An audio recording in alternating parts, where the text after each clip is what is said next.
expand my screen so that I can see every one of you who have turned on your camera. Thank you so much for turning on your camera. And I see familiar faces as well. Camilla, great to see you again.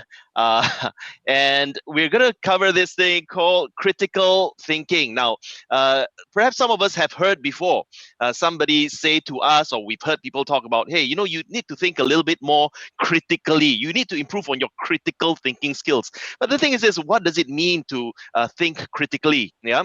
And so today we'll cover something that's really practical. Yeah. Some simple steps that can help us think a little bit more critically immediately after this 90 minutes, right? So I'll start with answering that question first. What is critical thinking, at least for our session here and for what we're going to learn?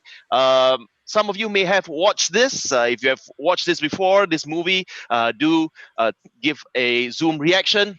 It's the Professor and the Madman, right? The Professor and the Madman, about how they came up with the Oxford English Dictionary, and they were very particular about what words meant, yeah, what they really meant.